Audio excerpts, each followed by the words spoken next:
Olá,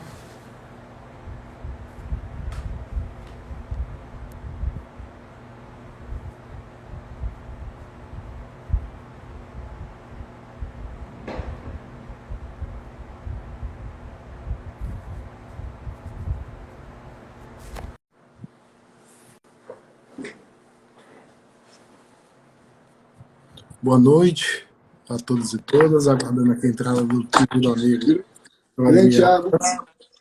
aguardando agora a professora Georgia fazer a solicitação, para que ela possa aqui participar conosco desse encontro virtual. Isso. E aí, Vlad, já É um melhorou? prazer estar aqui com você, Thiago. Você está estreando, né? Aqui, porque em outros lugares você já é useiro e vezeiro, né? Hoje a gente vai debater esse livro aqui. Estava fazendo um teste com o professor pequeno no começo aí, para que ele possa entrar aí. A Georgia acabou de solicitar ingresso. Não apareceu aqui ainda. Apareceu aqui para mim, solicitado. Será que Deixa ela eu está ver. solicitando para mim em vez de para você? É possível. Aqui, a sua apareceu logo. Avisar aqui que o que ele solicita é a você, né? Você está aí. Isso.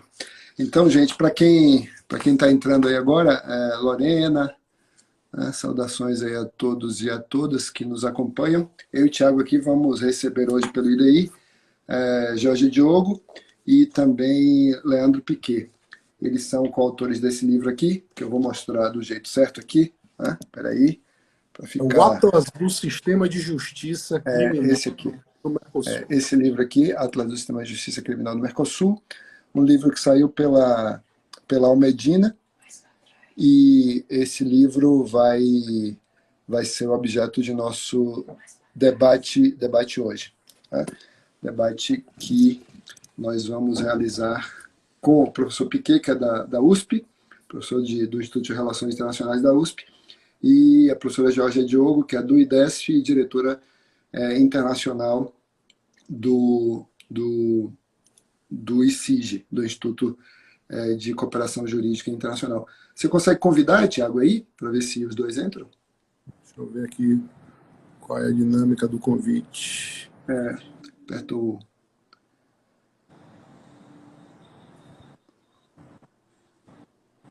Convidei. Pronto. E aí, para aceitar o convite e a gente começar esse debate. Agora É, sim, professor Piquet entrando, muito bem, professor Piquet. Aí, que bom vê-lo aí. Prazer, Vladimir. Muito obrigado pelo convite. Muito obrigado ao Instituto pelo Agora sim. convite. Opa, muito bem. Agora estamos aí em 4. Boa noite, Georgia, boa noite, professor Piquet.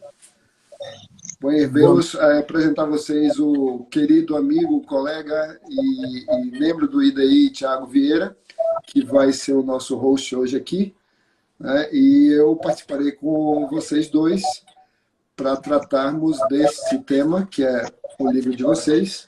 Né? Vocês são os nossos convidados. Então, Thiago já tem a palavra aí para começar os trabalhos. Boa noite, professora. Boa noite, professor. É uma honra muito grande recebê-los aqui no IDI para tratar dessa obra incrível que Vlad já apresentou, mostrei no formato correto, né?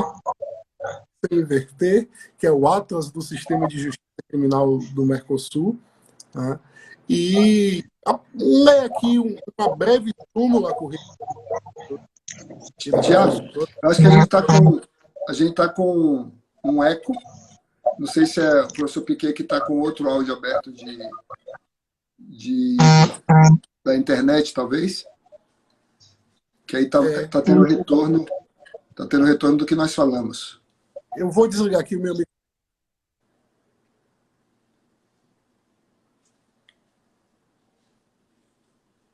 Parou o som.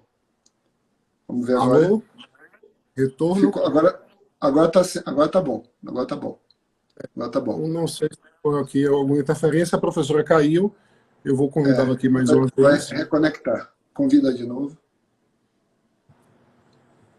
Você já está expert, né? Rapaz, já fiz algumas. Nas primeiras eu ficava nervoso. Agora eu não fico mais nervoso, não. Agora que eu recebi as lives, Eu caí. Falar para a Georgia, cair não se machucou, né? É bom isso. Ainda bem, né? Eu estava falando aqui, Georgia, que eu já fiz tantas dessas lives que eu já não fico mais nervoso, porque eu já vi outras por aí que dá errado, as minhas já deram errado também, então vamos lá. Eu acompanho várias. Tiago, a palavra. Então, primeiro, assim, agradecer a disponibilidade da professora, do professor, de compartilhar o conhecimento conosco hoje à noite, registrar a presença da professora Lorena Machado, que participa, é associada do IBADPP, e fazer o convite inicialmente às pessoas que estão nos seguindo, que por acaso não sigam ainda esse perfil do IDI, que passem a seguir o perfil do Instituto, que a gente está sempre aqui produzindo material de excelência, como sem sombra de dúvidas vai ser essa live de hoje. A professora Georgia Renata Sanches Diogo já foi aqui apresentada por Vale, mas é sempre bom a gente ressaltar que ela é bacharel em Relações Internacionais da UNB, ex-chefa da Secretaria de Cooperação Internacional da PGR, assessora-chefe da Assessoria Internacional do Ministério da Justiça, acredito que aqui talvez ex, professora do IDS, diretora internacional do ICEG, consultora da REL Internacional Madruga e também fez especialização em políticas de anticorrupção na Universidade de Salamanca. Já o nosso querido professor Leonardo Piquet Carneiro é professor do Instituto de Relações Internacionais e pesquisador do Núcleo de Pesquisa de Política Pública da USP, coordenador do programa de extensão da USP, Rede Interamericana de Desenvolvimento e Profissionalização Policial, desenvolvimento com apoio na OEA, foi pesquisador visitante do Taubman Center John Kennedy School of Government, da Harvard University, entre os anos de 2006 e 2007, mestre e doutor em Ciências Políticas pela UPRJ do Rio de Janeiro, com pós-doutorado no Departamento de Ciências Políticas da USP. Então, ufa! São dois super especialistas, né? Tiago até perdeu o fôlego para ler o currículo dos dois. Então, estamos aqui com uma professora do IDESF e um professor do IREL da USP. Então, eu passo já imediatamente a palavra ao nosso debatedor, professor Vladimir Aras, que dispensa apresentações, mas é um grande especialista em direito internacional e um atuante e muito experiente procurador da República. Vlad, você tem a palavra. Obrigado, Tiago. Eu quero agradecer a presença do professor Piquet, a presença da professora Georgia. Vamos aqui tratar, na verdade, eles são os grandes protagonistas desse nosso debate hoje, e nós vamos tratar desse livro, né, que eu já mostrei aqui, mostrar mais uma vez, para que quem entrou agora possa ver a obra aqui, Atlas do Sistema de Justiça Criminal do Mercosul. Essa obra foi coordenada por Georgia, pelo professor Piquet, pelo professor Bechara, que é da USP, já esteve conosco aqui, Bechara, participando de outros eventos, e esta coordenação desse trabalho aqui resulta de uma parceria que o professor Piquet, pela USP, e Georgia, na época, pelo Ministério da Justiça, fizeram. Então, eu queria começar por aí. Se o professor Piquet me permitir, eu vou começar pelas damas. Né? Começar com Georgia, para que ela diga assim, a trajetória dela nas relações internacionais e como foi que vocês chegaram a esse livro. Tá bem, Vladimir, muito obrigada, Tiago, professor Piquet, é uma honra participar dessa live. E, bom, minha trajetória profissional, né, o Tiago já comentou bastante aí, mas eu gostaria de ressaltar, né, que durante 12 anos eu trabalhei no Ministério Público Federal, na Secretaria de Cooperação Internacional, O Vladimir foi chefe em parte desse período, né, Vladimir? E foi uma honra também trabalhar com o Vladimir no Ministério Público. E a minha trajetória como relações internacionais foi até engraçada quando eu fui fazer uma entrevista lá para ser, né, a chefe da assessoria internacional. Eu gosto de contar essa história porque eu não sou formada em Direito.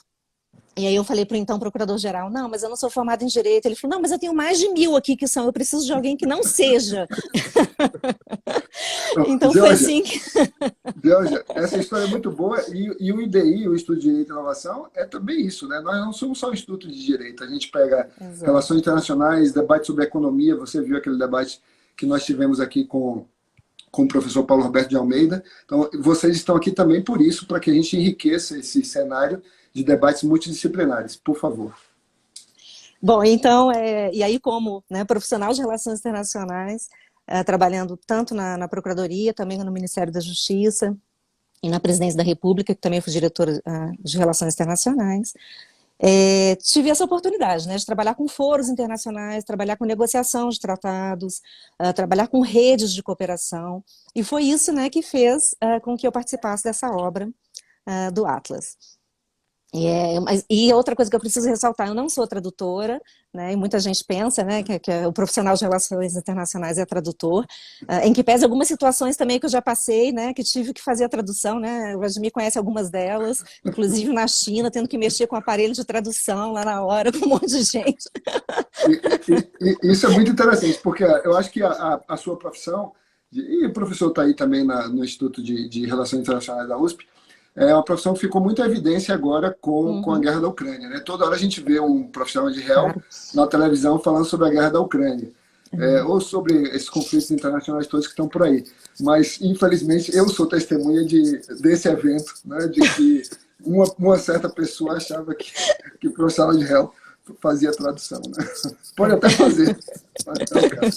Professor Piquet, por favor, suas considerações iniciais e um pouco sobre sua trajetória, professor. E também sobre como é que houve esse encontro aí entre a USP e o MJ, o Ministério da Justiça, para essa obra. Claro, Vladimir. Prazer em conhecer o Thiago.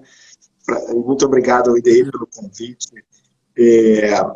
Bom, essa obra é produto de um projeto que o Instituto de Relações Internacionais iniciou em 2019 com o financiamento, após obter, digamos, um financiamento em um concurso internacional de projetos promovido pela empresa Philip Morris International de tabaco, mas, como se sabe, a Philip Morris abandonou o tema do tabaco e está muito dedicado ao tema dos ilícitos transnacionais, não é? Porque, obviamente, a questão do tabaco não tem nenhum acolhimento no ambiente universitário, mas, assim, né, o tabaco há uma convenção quadro sobre o tabaco, há toda uma preocupação internacional, mas a Philip Morris abandonou esse tema obviamente, estar presente na universidade com o tema do tabaco e se dedicou a promover o tema dos ilícitos transnacionais. Né? Então, nesse sentido, eles abriram um edital global sobre esse assunto. Nós participamos aqui na Universidade de São Paulo, eu e o professor Fábio Bechara da Mackenzie fizemos uma parceria nesse processo e apresentamos um projeto e saímos vitoriosos, fomos contemplados, digamos assim. E com esse financiamento começamos a pensar em duas ações principais. A primeira, formação de agentes na área da Tríplice Fronteira do Brasil. E, para tanto, faltavam documentos, reflexões, livros, textos sobre os diferentes sistemas de justiça criminal desses países da Tríplice Fronteira. E foi aí que a gente começou a desenvolver essa iniciativa. Buscamos o Ministério da Justiça, foi um longo processo, sobrevivemos a 3 ministros, né? A Geórgia, né, conosco desde o início, apoiando o desenvolvimento de um acordo de cooperação, o que tornou possível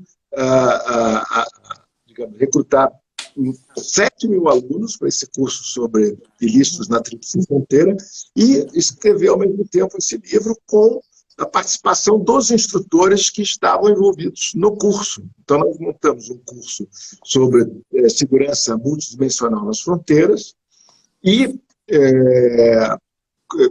além de conseguir organizar esses cursos, a ideia era ter um material didático de apoio para a formação de nossos alunos, terminou crescendo e virou um livro, uma obra que eu acho que tem interesse para qualquer um que queira saber mais sobre o sistema de justiça criminal dos países vizinhos e que tem interesse na cooperação na área jurídico-policial. Eu acho que o livro tem esse foco. Então, foi uma parceria que começou, na verdade, eu falei 2019, o projeto começou a ser executado em 2019, mas a iniciativa vem de 2018, né? Ela foi sendo gestada e teve todo esse, digamos, esses desdobramentos muito positivos que a gente está muito feliz de ter conseguido chegar a esse resultado. Excelente, professor. Vladimir, se me permite, eu queria só fazer um comentário, assim, que é muito importante essa parceria, né, público, né, e academia. A gente, às vezes, tem muita resistência ainda, né, dessas parcerias. Quando eu estava no Ministério, a gente também fez algumas parcerias público-privada, e nessa público-privada também tinha, né, um setor academia ali que a gente estava tentando incluir desses projetos. Então, eu acho que isso é bastante inovador no serviço público, né? Então, acho que a gente tinha que ressaltar aí essa parceria para, enfim, para esse projeto, né? Para esse acordo.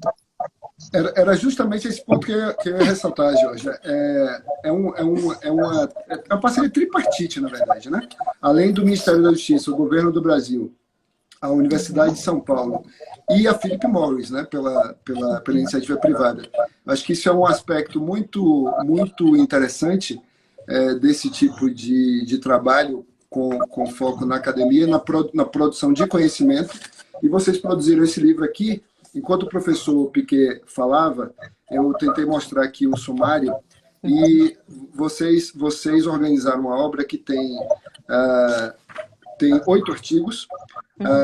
Uma introdução, tem um artigo sobre o sistema de justiça penal da República Argentina, tem um texto do professor Piquet, do professor Bechara, sobre o sistema de justiça criminal brasileiro, tem um texto do colega fiscal, promotor paraguaio, Manuel Doldan Breuer, que é o chefe da cooperação internacional do Paraguai, sobre o sistema paraguaio. Depois tem um texto de 2 autores uruguaios sobre o sistema penal uruguaio. E aí vem ter 2 textos sobre cooperação na Tríplice Fronteira, no qual o professor Piquet é um dos autores. O texto sobre redes, que é o de Geórgia. E, por fim, o quadro comparativo dessas legislações. Então, eu queria... ainda continuo ouvindo o eco aí. Não sei de onde está vindo esse eco. Minha própria voz voltando. Eu queria comentar que você primeiro, Jorge, comentasse aí sobre o seu texto e como foi essa tarefa de coordenação dessa obra e também sobre o curso, né? Assim, para ficar claro para as pessoas, esse livro ele decorre de um curso e esse curso foi um curso multinacional com alunos de vários lugares da América do Sul, né? Da América do Sul ou da América Latina? Vários alunos da América do Sul e isso resultou nessa obra sobre o Mercosul. Sim. A minha coordenação na obra, ela foi justamente esse contato, né, com essas autoridades, né, paraguaias, argentinas, uruguaias, tanto para o curso quanto para a confecção desses artigos. Então, a gente achou muito importante, né, ter professores, já que era uma obra do Mercosul, a gente achou que era muito importante ter professores, então, de todos os países do Mercosul, tanto dando as aulas durante esses cursos, quanto escrevendo na obra. Então, essa foi a minha parte, né, na coordenação, além de escrever, claro, né, o artigo sobre redes, eu fiz essa articulação com os demais países. E eu tinha entendido que você tinha perguntado sobre os países que participaram como escritores. Não, mas como participantes, a gente teve aluno de todos os lugares, né, inclusive alguns alunos africanos também, né, professor Piquet. Isso foi bastante interessante, assim, a gente teve uma procura muito grande, né, durante o curso, a gente teve aluno do Equador, da Guatemala, da República Dominicana, então foi bem ampla tanto a divulgação e a participação. Ótimo. Só queria que você completasse uma coisa, a partir da pergunta que eu vou fazer, eu já passo uma questão aqui para o professor Piquet também. Qual é a importância disso na prática?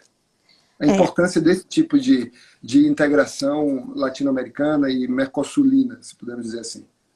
E durante a minha trajetória, assim, né, minha experiência profissional, o que eu percebi durante muito tempo é que todos esses acordos, essas negociações, esses mecanismos de cooperação entre os países, eles eram muito restritos às pessoas que participavam, às capitais, né? Então, assim, a gente começou a fazer a negociar um acordo de cooperação policial fronteiriça. A Lívia está aqui nos assistindo, ela participou desse processo, e teve um dia que, né, era cooperação policial nas fronteiras, e todo mundo que participava era, né, de Buenos Aires, de Brasília, de Assunção. Então, assim, foi uma coisa que, né, eu bateu na mesa e falei, vamos chamar o pessoal lá da ponta, porque não adianta nada a gente falar de cooperação policial na fronteira, se o policial que está na fronteira não está participando dessa negociação.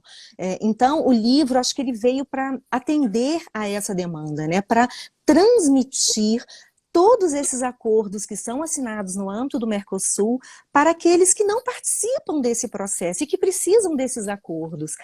Então, ele sai da esfera, né, central para ir para a esfera, para a ponta. Então, por isso que esse Atlas, para mim, é de grande importância, traz para a negociação também uma importância enorme, porque quando a gente senta numa mesa de negociação, você tem as diferenças culturais, as diferenças linguísticas, mas tem as diferenças dos sistemas de justiça também. Então é muito importante, né, quando a gente vai para uma mesa de negociação, conhecer já, né, com antecedência o outro, né, com quem a gente está negociando aquele acordo.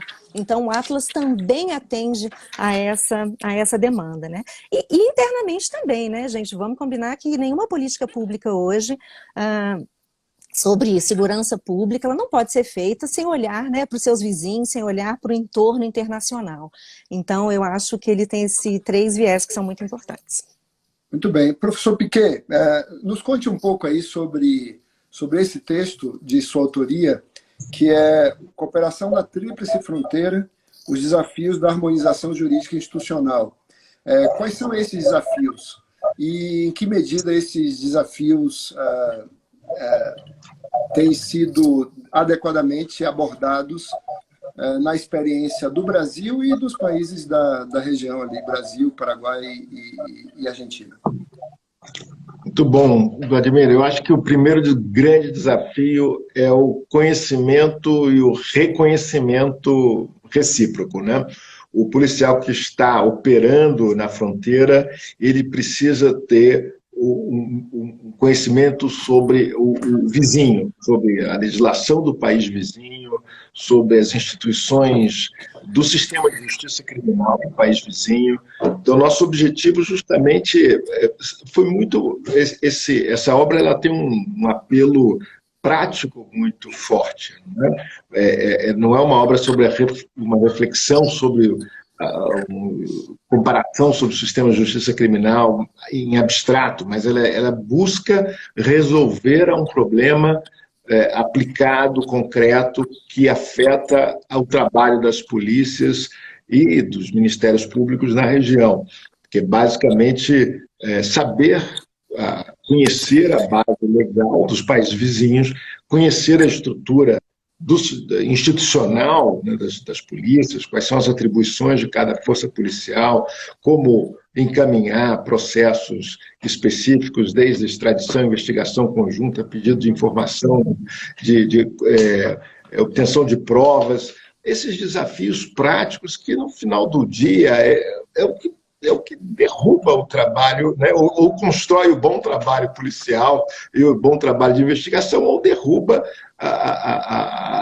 o esforço que é, né, infinito naquela região. É uma região muito vulnerável, como sabemos, vive um processo de aumento da presença do crime organizado, e a nossa ideia era justamente tentar aparelhar né, esses diferentes agentes públicos com conhecimento para lidar de forma mais eficiente com o desafio do policiamento, da investigação, da cooperação jurídico-policial. Então, esse foi a nossa motivação. A minha motivação era produzir uma obra que tivesse utilidade prática, que pudesse quase funcionar como... E agora, Vladimir, me permita aqui fazer o anúncio de que estamos caminhando para um acordo de cooperação né, já temos um acordo de cooperação com a Ameripol e queremos, em breve, lançar, daqui a uns 2 anos, lançar o Atlas do Sistema de Justiça Criminal das Américas, de todos os países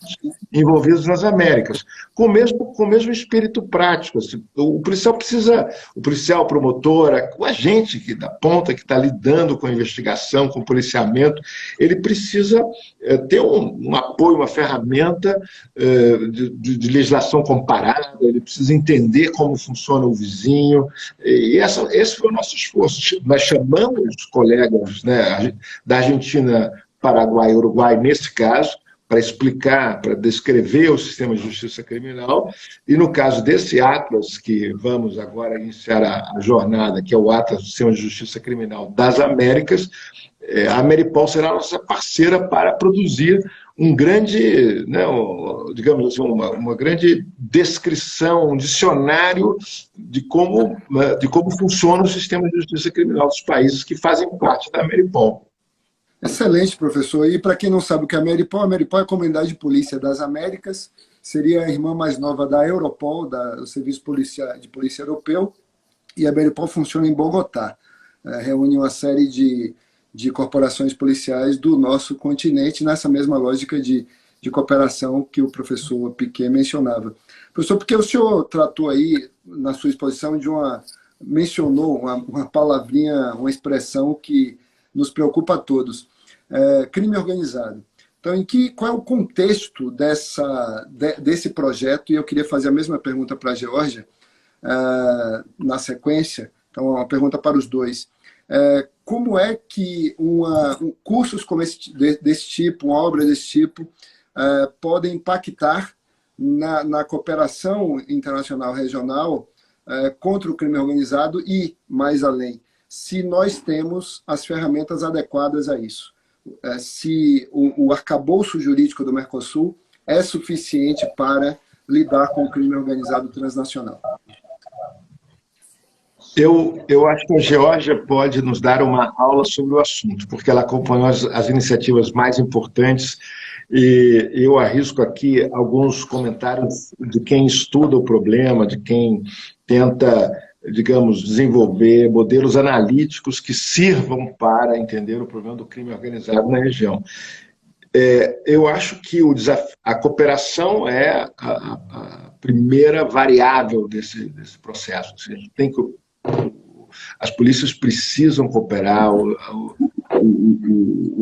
a justiça, o Ministério Público dos países, eles precisam cooperar no esforço conjunto de controlar esse fenômeno, que é um fenômeno que, por definição, não respeita a jurisdição, ele, né, atua em função das cadeias logísticas de produção de bens ilícitos, né, no caso, a cocaína é um problema muito grave nessa região, atinge vários países, a Tríplice Fronteira sofre com isso, mas não apenas. Temos cigarro, temos tráfico de pessoas, temos contrabando de eletrônicos, falsificação de insumos agrícolas, o que tem um impacto enorme na economia brasileira. Então, nós temos uma região muito dinâmica em termos econômicos e também do crime, né, dos ilícitos que são praticados nessa região. Então, nós estamos falando de uma área que o mundo inteiro, todo mundo olha para essa região com muita preocupação. Não é? Então, eu acho que o que a gente pretende trazer aqui à luz, com os cursos que estamos organizando, com essa obra, chamar atenção para a importância digamos, do conhecimento mútuo e de criar essa cultura de cooperação transnacional. Porque se o crime não tem limitação, né? Ele funciona e prospera além das fronteiras, e isso é uma característica, né, do crime organizado em qualquer setor. Então, eu acho que a nossa motivação e a nossa, né, pretensão de contribuição é essa. Né? É uma contribuição, professor. Então, aproveitar agora, Georgia, nos conte um pouco sobre essa perspectiva aí do crime organizado. E você teve experiências diversas trabalhando com esse tema, né? Primeiro como chefe da assessoria internacional da Procuradoria-Geral, depois na assessoria internacional do Ministério da Justiça e agora na iniciativa privada. Então, me diga aí como e como professora lá no IDESF, né? O IDESF é uma instituição que fica em Foz do Iguaçu. Então, como é que você enxerga esse seu tema, o tema das redes, como é um tema que propicia um aperfeiçoamento ou não da cooperação contra o crime organizado, especialmente nas nossas fronteiras? De fato, Vladimir, eu queria mesmo abordar esse tema das redes de cooperação, porque é um dos mecanismos, né, de combate ao crime organizado nas fronteiras e, enfim, de uma forma geral.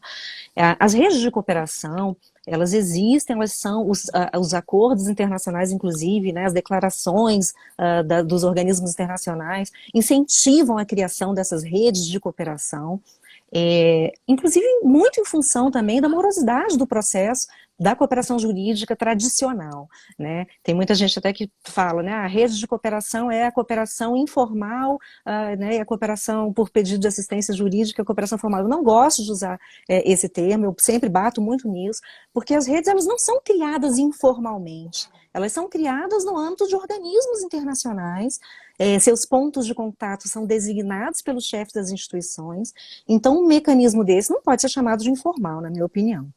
Então, sempre, inclusive quando participei de alguns foros internacionais, sempre tentei evitar essa terminologia que algumas pessoas sempre colocavam como cooperação informal. As redes, elas são para agilizar um processo, uma análise prévia, né, de um pedido de cooperação jurídica internacional pode ser visto por uma rede, uma informação sobre o sistema jurídico do outro país antes de mandar o pedido. Então, a rede, ela tem que ser, né, ela é acessória ao processo de cooperação jurídica, né? Ela não substitui a cooperação jurídica, mas ela é acessória. E por isso... Sem querer lhe interromper, mas assim, para ficar claro para quem nos vê que nunca lidou com esse tema, quais são essas redes? Que redes são essas? Existem as redes, né, em âmbito ibero-americano, por exemplo, que é a IBRede, que é uma rede que congrega ministérios públicos, ministérios da justiça, poder judicial de vários países. Tem redes no âmbito da comunidade dos países de língua portuguesa, tem uma rede no âmbito da OEA, e aí, hoje, antigamente eram essas 3 redes, né? Hoje, existe uma multiplicidade de redes de cooperação no âmbito do programa El Pacto, que é um programa da União Europeia de Assistência Técnica para a América Latina. Já foram criadas várias redes temáticas de combate ao tráfico de pessoas, por exemplo. Então, essas redes, hoje existe uma multiplicidade, e eu digo que o desafio hoje das redes é justamente fazer uma interação, né, entre essas redes, que também é importante, né, elas existem, mas elas devem interagir, na minha opinião. Isso se chama redes de redes? Redes de redes, exatamente.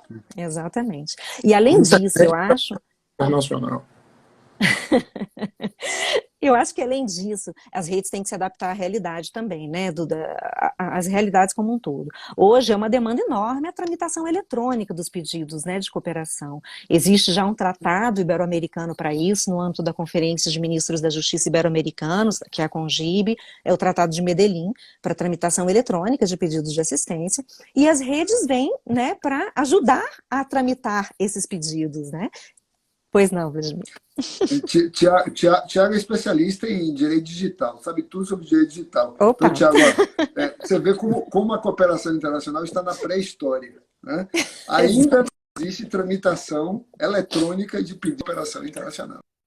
precisou de um tratado de Medellín, Existe. não é isso, Jorge? Exatamente. Para que a tramitação eletrônica... Eu sofri isso na pele, porque às vezes a gente, quando eu estava na cooperação internacional, trabalhamos juntos eu e Geórgia, a gente enfrentava alguma dificuldade com certos países que não aceitavam tramitação eletrônica, né? Na era da sociedade da informação. Tiago vai fazer uma intervenção aí agora, para a gente ouvir Tiago também. Justamente sobre esse tema, né? A relevância e a importância da rede mundial de computadores na tramitação desses tratados e também a importância do Brasil, que detém a maioria dos blocos de IPv4 no Brasil, ou seja, é um grande player da internet da América Latina, como tem sido essa cooperação internacional relacionada aos crimes cibernéticos. Aí, aberto para os dois professores.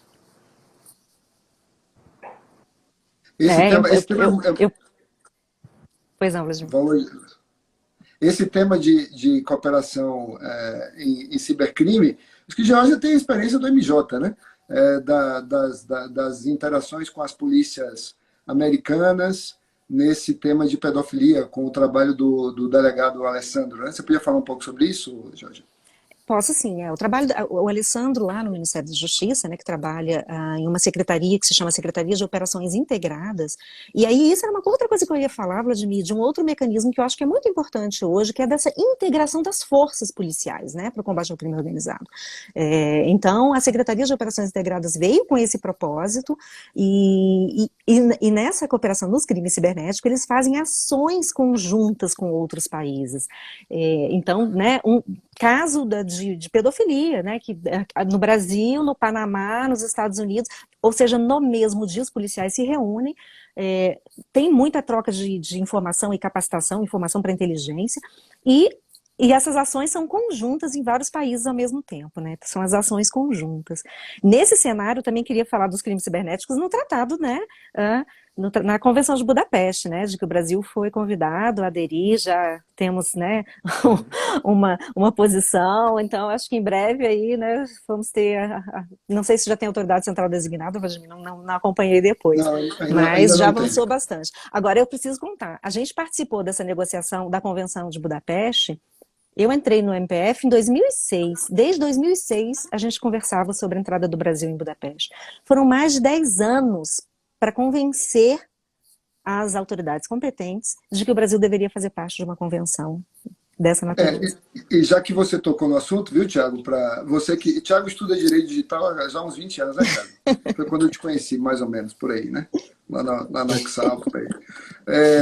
Desde essa época, o MPF tem insistido, viu, professor Piquet, para que o Brasil entrasse na Convenção de Budapeste. Havia uma resistência muito grande do governo, né?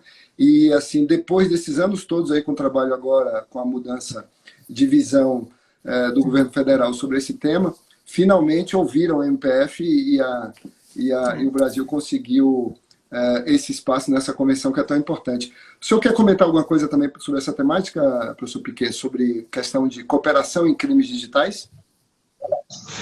Não, em particular sobre crimes digitais, não, mas eu queria lembrar que a importância desse esforço multilateral, quer dizer, para tudo que nós fazemos, não é verdade?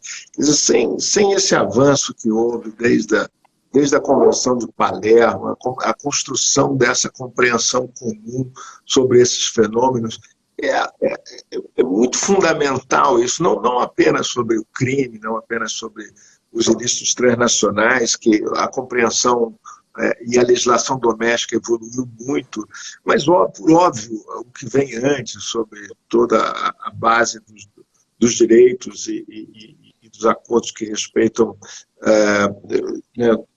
a nossa grande tradição, digamos, em relações internacionais na área de direitos humanos. Eu acho que a gente tem o Brasil tem uma importância na região para fomentar a cooperação, porque é um país que é muito bem visto pelos vizinhos. Eu queria destacar isso, que nós temos um patrimônio inacreditável. Quer dizer, os Estados Unidos, que tem muito dinheiro, muito poder econômico e muita disposição para realizar projetos nessa área de controle de ilícitos nessa região, muitas vezes não consegue parceria porque os países não aceitam. E o Brasil não tem essa resistência. Eu acho que a gente deveria, como país, como Ministério da Justiça, como Ministério das Relações Exteriores, investir mais na construção dessas redes com os vizinhos. Não é?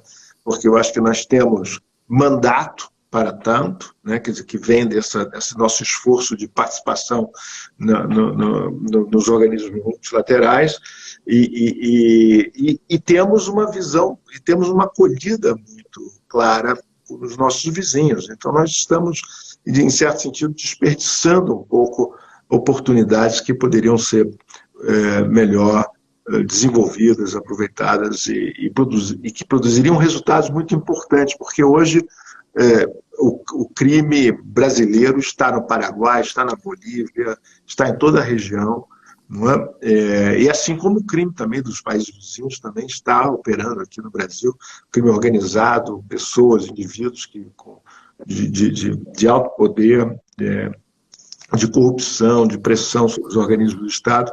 Então nós temos que abrir esse capítulo, encarar os vizinhos como, né, parceiros fundamentais nesse processo, recorrer a esse acervo que o Brasil foi ativo como país na construção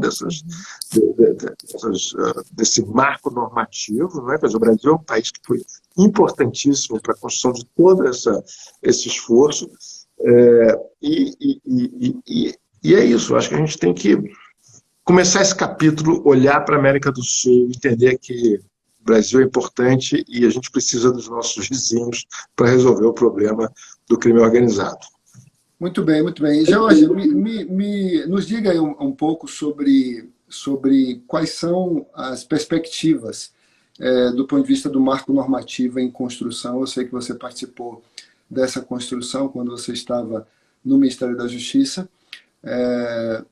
Trabalhou com 3 ministros, né, nesses últimos 3 ministros da Justiça. Você trabalhou, então você tem talvez uma percepção adequada sobre o que vem por aí. O que vem por aí do ponto de vista da produção convencional dentro do Mercosul, que possa propiciar um aperfeiçoamento dessa integração das forças policiais, dos ministérios públicos e, claro, também do Poder Judiciário. Porque a gente não está tratando aqui, e eu acho que o objeto do livro que vocês escreveram deixa isso claro, de cooperação puramente jurídica, mas também cooperação policial. Né? Cooperação policial, que é um tema muito interessante e no qual nós precisamos avançar muito. O que é que vem por aí nesse marco jurídico? Bom, isso é interessante porque houve uma negociação também e foi assinado em 2019 um acordo de cooperação policial nas zonas de fronteira. Acho que eu já mencionei esse acordo aqui no começo dessa live.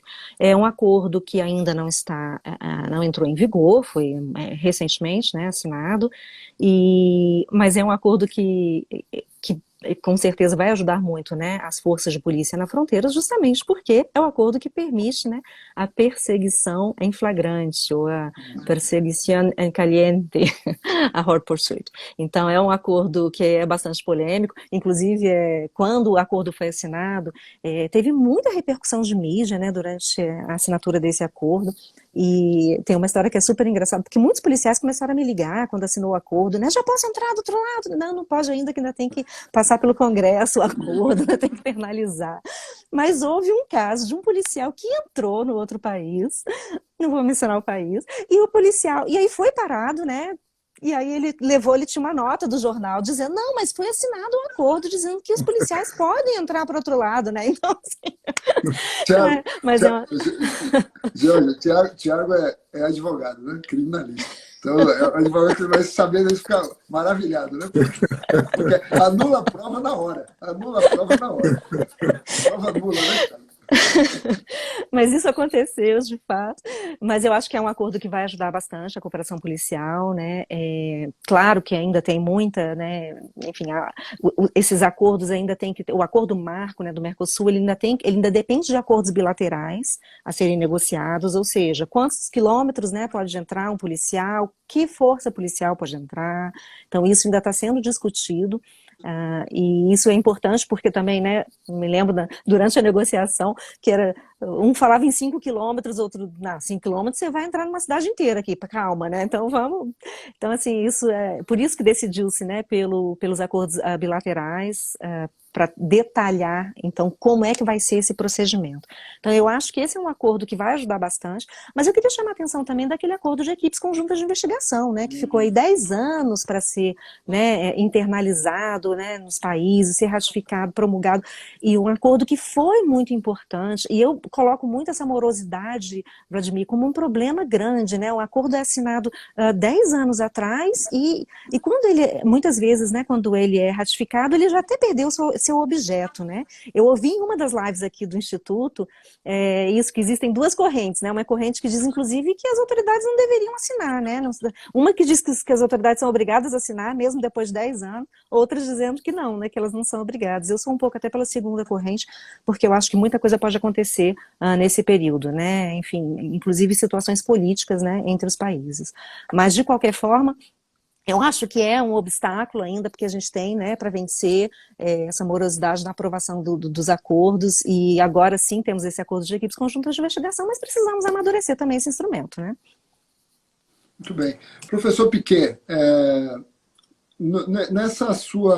nesses seus estudos sobre o marco jurídico da Tríplice Fronteira, e esses avanços recentes e mais antigos que nós temos visto, qual, na sua opinião, é o principal problema que nós temos que vencer? Qual seria o grande tópico que nos levaria, talvez, quem sabe, a um espaço de cooperação semelhante ao espaço europeu, né? Mercosul, a gente sobre isso. Vladimir, eu acho que eu colocaria o problema assim, em dois níveis principais. O primeiro é no plano institucional.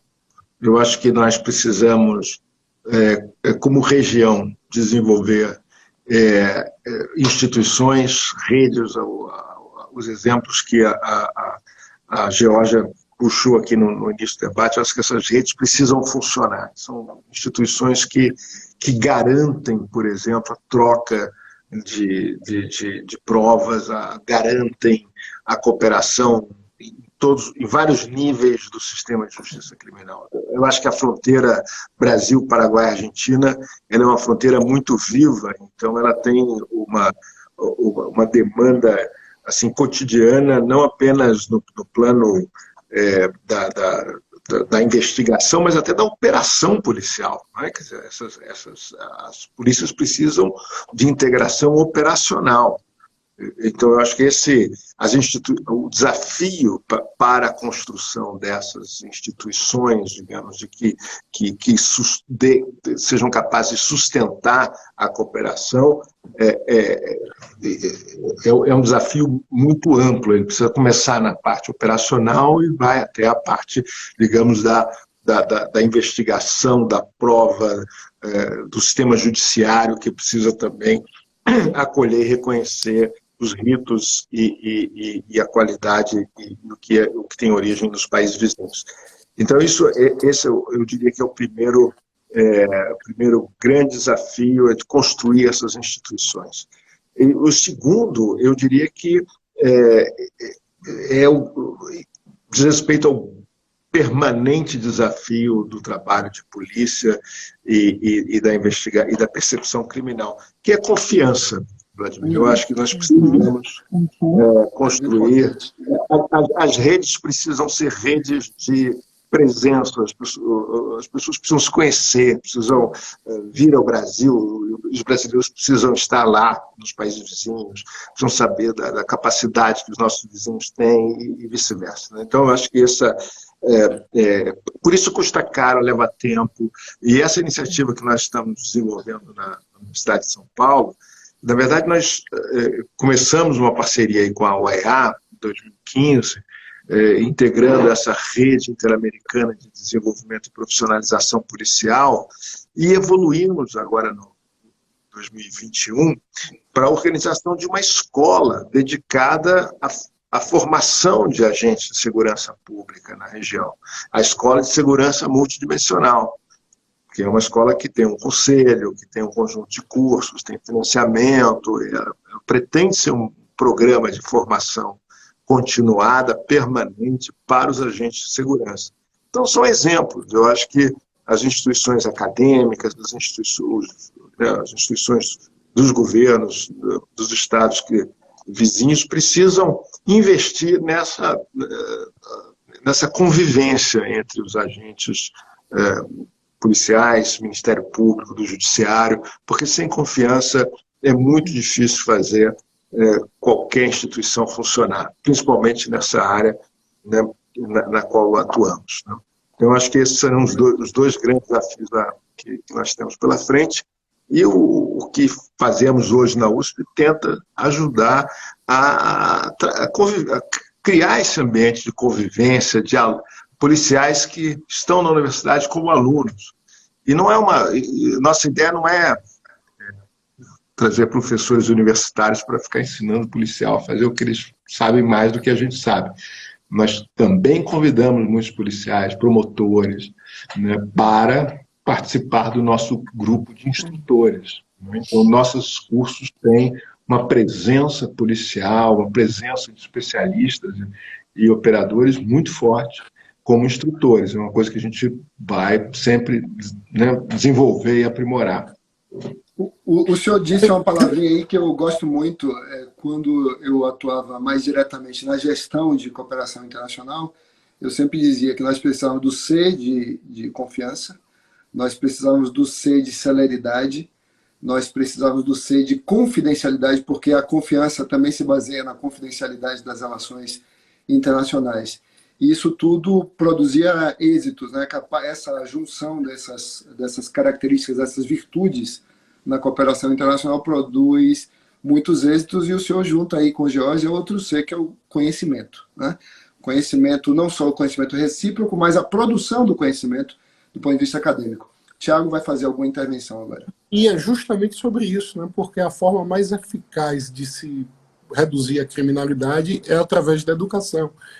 Que desde já assim, a gente louva essa iniciativa, que a gente vê que é um livro que nasce de um curso, e é justamente sobre isso que eu queria perguntar. Qual tem sido a adesão das polícias brasileiras, porque são várias, são múltiplas, não só a Polícia Federal de Fronteira, mas também as outras polícias precisam ter esse repertório de cooperação internacional, e como tem sido também tratado com esse público destinatário de boa parte dessas ferramentas de cooperação internacional, os tratados de direitos humanos.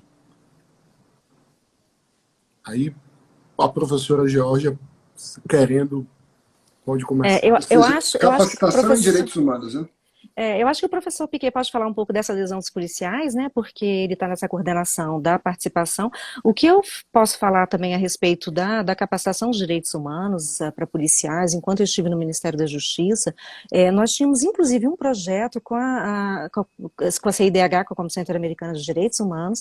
Existia uma recomendação, enfim, né, para que os policiais tivessem cursos em direitos humanos, e isso foi aplicado, né? Isso foi passado para a grade. Existe hoje dentro do Ministério uma secretaria que é uma Secretaria de Gestão e Ensino, e a Secretaria de Gestão e Ensino então acolheu essa recomendação, né, da CIDH, e sei lá, já deve ter uns 2 anos isso, e isso, enfim, estava sendo bem desenvolvido. Professor Piquet. Eu queria lembrar que uma iniciativa que desenvolvemos aqui na Universidade de São Paulo, justamente com o apoio da OEA, a pedido da Polícia Nacional do Uruguai. Eu acho que foi uma experiência muito bem sucedida, muito interessante, e outra que estamos agora desenvolvendo com a Polícia Nacional do Equador. A ideia com a Polícia Nacional do Uruguai era promover um novo código de ética, e um código de ética que foi elaborado com apoio da OEA e com uma consultoria muito muito importante, inteligente, no sentido de definir um código de ética curto, claro, e que responde diretamente aos fundamentos de toda a preocupação, toda a legislação sobre direitos humanos que temos, né, que o Uruguai tem, e também dos tratados internacionais, os quais o Uruguai é signatário. Então, a equipe que elaborou esse Código de Ética da Polícia Nacional do Uruguai, isso foi 2016, e conseguiu condensar esses princípios em um código muito simples. Eu acho que esse é o grande desafio, Tiago. Eu acho que a gente precisa, quando fala com o policial, quando fala com aquele que está na ponta, precisamos ter o dom da clareza e da concisão e da tradução prática dos princípios. Não adianta ficar repetindo abstrações. O policial precisa entender o que um princípio geral tem, como esse princípio geral tem relação com o trabalho prático que ele executa. E a prática policial é o que é uma tensão permanente, é uma dificuldade incrível de conjugar. Então não dá para parar e pensar, eu tenho que saber se isso aqui tem a ver com aquela coisa que o professor de Direitos Humanos me ensinou. Já fomos derrotados. Né? Ele precisa ter simplesmente isso eu não posso fazer, porque isso está no meu código de ética, isso está no meu procedimento operacional, e todos esses códigos e procedimentos precisam estar alinhados aos fundamentos da Constituição, dos direitos humanos, e quem elabora os códigos de ética, os procedimentos, é que precisa trabalhar duro para que o policial possa, na ponta, absorver esses processos, esses procedimentos, sem ter que ficar pensando, porque pensar na hora em que você está sendo ameaçado por um infrator numa situação de grande tensão é impossível. Ele precisa ter aquilo padronizado como uma resposta automática para que permita justamente que a sua reação seja correta, não é? Quer dizer, eu acho que o policial bem treinado no mundo inteiro, ele é alguém que sabe exatamente como falar, como se comportar, como se vestir, como se portar em espaços públicos, e em função desse treinamento ele responde de acordo com os princípios que são fundamentais em qualquer sociedade moderna, em qualquer sistema democrático. Então os direitos precisam estar, digamos, embutidos nesses procedimentos, nessas doutrinas de código de ética e procedimentos que o policial vai aplicar no momento em que faz o seu trabalho de policiamento. Então, eu acho que isso é muito importante, e a Polícia Nacional do Uruguai fez esse esforço, junto com o apoio da UEA, e a Universidade de São Paulo participou do esforço de treinamento dos policiais. Foi uma coisa bem interessante nesse sentido. E, mais recentemente, estamos desenvolvendo, com a Polícia Nacional do Equador, um curso sobre protestos políticos e sociais, justamente nesse sentido, tentando criar procedimentos operacionais, criar uma padronização da doutrina sobre controle de manifestações políticas e sociais em conformidade com as diretrizes da Comissão Interamericana de Direitos Humanos. Mas o trabalho do meio de campo, digamos assim, de traduzir os princípios em práticas é enorme. E é aí que a gente vence essa batalha. É aí que as instituições controlam o erro, evitam que os excessos sejam cometidos, na minha visão. E, óbvio, as instituições de ensino são fundamentais nesse processo. Né? Muito bem. Tiago, se me permite aqui fazer um comentário sobre isso, eu acho que é um ponto muito significativo, não só na prática policial interna dos países, e nós vimos relevância desse debate há pouco, com o caso da PRF em Sergipe, mas também na própria cooperação internacional. Porque um dos outros elementos que viabiliza uma cooperação plena é justamente a existência de rule of law, de Estado de Direito, de preservação e proteção e reconhecimento e garantia de direitos fundamentais de acusados e vítimas numa realidade transnacional. Por exemplo, nós Jorge acompanhou isso de perto, nós tivemos situações em que a Procuradoria-Geral da República não conseguia êxito em cooperação internacional porque o país europeu dizia: qual é o nível de respeito aos direitos humanos que vocês têm aí? É a mesma coisa que nós pensarmos se nós cooperaríamos, do ponto de vista dessa cooperação policial, de que Georgia falava no contexto do tratado, do acordo de Bento Gonçalves, quando estiver em vigor, né? Quais polícias poderão ingressar no território brasileiro, quais polícias estrangeiras poderão ingressar no território brasileiro para fazer operações. Nós concordaríamos que a polícia venezuelana ingressasse no território de Roraima para fazer operações no nosso território? Uma polícia que lá não respeita direitos humanos, aqui os respeitaria? E vice-versa. A polícia brasileira ingressar no território argentino ou no território uruguaio. Então, se nós não tivermos um estándar comum de respeito aos direitos humanos, esta cooperação não vai funcionar e quem vai crescer e agregar potência às suas atividades criminosas são as organizações, as facções, como o PCC, que já estão virando cadeias do lado de lá, na fronteira, no Paraguai e outros países. Então, o elemento tutela de direitos humanos, respeito, seja um conhecimento jurídico, técnico-jurídico, seja como o professor Piquet menciona, um conhecimento manualizado ou protocolizado, né, com protocolos operacionais, que não se pode fazer isso e aquilo, ou se pode fazer isso e aquilo, isso, sem dúvida, é essencial também na cooperação internacional, não tenho dúvida disso. Vladimir, só me permita, eu acho que o que você falou é muito importante. Eu acho que não existe cooperação sem respeito a essa língua franca que são os direitos humanos. Sem isso a gente não coopera, sem isso a gente não consegue sentar junto na mesma mesa, conduzir investigação. É por isso que é tão importante isso, com certeza. E eu acho que a gente não tem que... A gente está perdendo muito tempo quando perde a noção da urgência dessa discussão e desse princípio, né? Tiago. Vamos lá. Então, em absoluto, né? Em absoluto, esse estándar mínimo a gente vê, por exemplo, professor Vladimir, na questão da proteção de dados também, né? Da necessidade de adequação das normas até para facilitar essa troca de informações, porque no formato eletrônico, esse risco do ser de confidencialidade já ganha uma dimensão maior do que o papel não tem. Então, o Brasil realmente precisa fazer o seu dever de casa nesses temas básicos para poder facilitar e não só facilitar, né, permitir essa cooperação internacional. O debate está super bacana, profundo, mas eu acho que o adiantar da hora aqui já nos permite... Tiago, você me vem só fazer uma pergunta última para a Georgia aqui. Já que ela está como agora na iniciativa privada, eu queria saber essa temática, como é que ela aparece no trabalho dos escritórios, especialmente escritórios internacionais, como o escritório no qual você está trabalhando, o Madruga BTW. Como é que essa temática de cooperação em rede e a temática de direitos humanos também surge na atividade advocatícia, né? Você já disse no começo que você não é advogada, mas você é especialista em relações internacionais. Não, e só tem um mês que eu estou no escritório, né? Também não consigo responder assim. Tem um mês só que eu estou lá, né?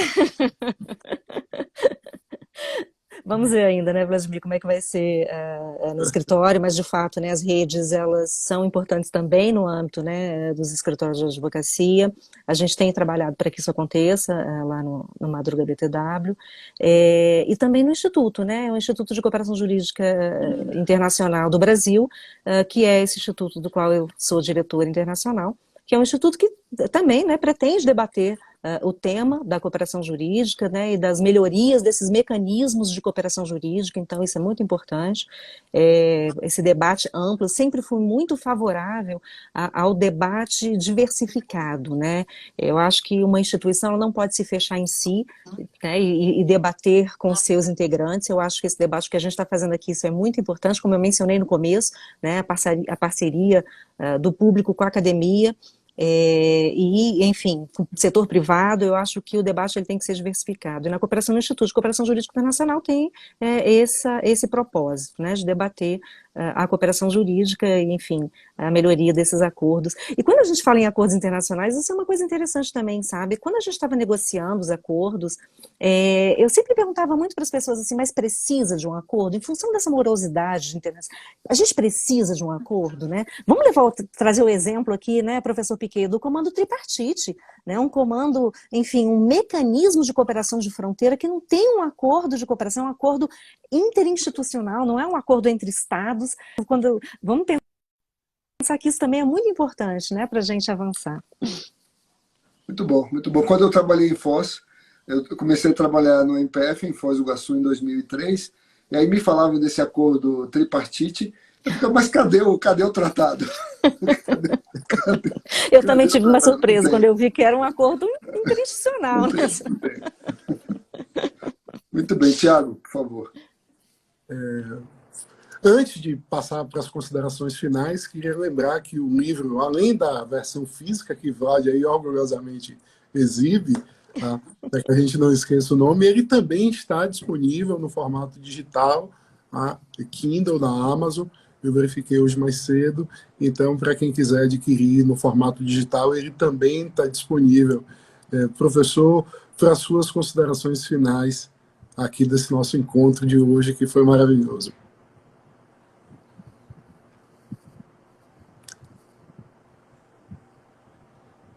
Eu que agradeço, foi realmente uma ótima oportunidade de discutir ideias que são importantes para o contexto da cooperação jurídico-policial no Mercosul, a formação dos agentes na área de segurança pública, que é o tema a qual se dedica a Escola de Segurança Multidimensional. Esse curso que realizamos sobre segurança multidimensional nas fronteiras contava com uma coordenação colegiada, da qual Geórgia e o Major Dantas e a doutora Hélida Braga, do Ministério da Justiça, faziam parte também ao lado do meu colega Fábio Bechara. Então, nós formamos uma coordenação colegiada. Como disse na minha intervenção, a Escola de Segurança Multidimensional da USP tem a preocupação de integrar os profissionais, os operadores, no processo de formação dos agentes. E essa é a nossa missão, oferecer cursos, oferecer plataformas de conhecimento, de integração que possam ser úteis para o trabalho policial e a cooperação jurídico-policial nessa área. Muito obrigado, Vladimir, Tiago, foi uma ótima noite. Jorge, mais uma vez, mais uma vez devedor do seu talento.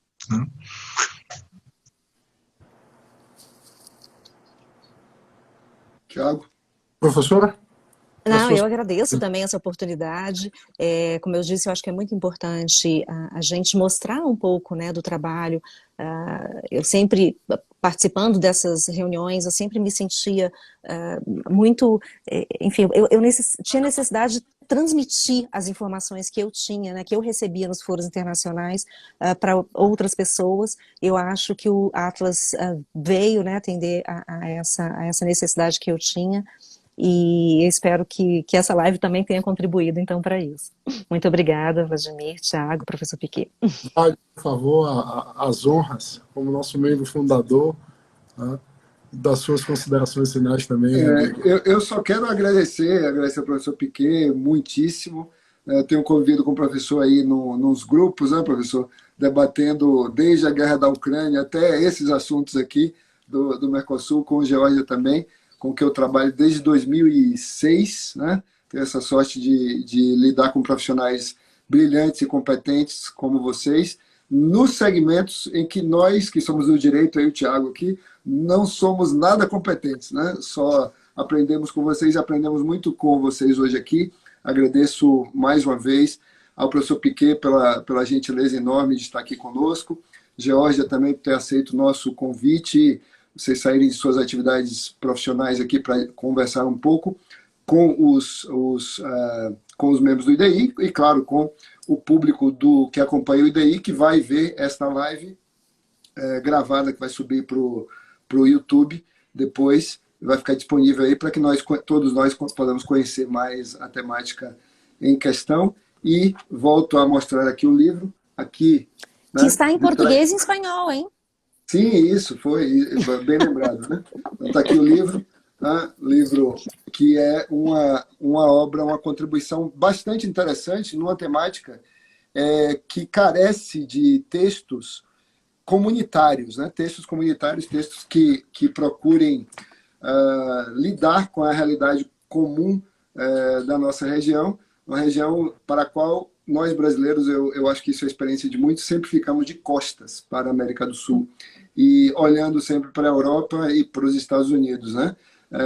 E agora com esse diálogo bilíngue com português e espanhol com esses outros países, eu creio que há uma avenida bem larga aí para nós percorrermos a estrada comum da cooperação para o progresso dessas regiões que são tão assoladas pela criminalidade e que acabam impactando, como sempre se diz, os cientistas políticos, o professor Piquet, os criminólogos, os sociólogos em geral, que grande parte da criminalidade que nós enfrentamos nas grandes cidades como Salvador, onde o Thiago está, Brasília, onde eu estou, ou São Paulo aí, professor Piquet, são oriundas das fronteiras, não por culpa da fronteira, mas porque as capitais, como o Jorge gosta de dizer, as capitais se esquecem das suas fronteiras e acham que tudo se resolve nos grandes centros urbanos. Então, agradeço muitíssimo, devolvo a palavra a Thiago aí para a gente encerrar mesmo. Me resta encerrar, agradecer mais uma vez essa disponibilidade de tempo, algo que nos é tão caro, né, para compartilhar o conhecimento e dividir aqui um pouquinho conosco dos achados e dos estudos que vocês realizaram. O IDI agradece, mais uma vez, reforça o convite de que toda a audiência siga o perfil, aqueles que vieram do perfil de Vlad, da professora Georgia, do professor Piquet, que fiquem aqui também conosco, para que a gente possa dar sequência nesse projeto que é tão importante, diálogo com os autores, tá? E também em outros projetos que o Instituto já estará lançando. Então, meu muito obrigado a todos e todas, e está encerrada aqui essa live maravilhosa. Um abraço. Tchau, tchau. Tchau, tchau. Obrigada.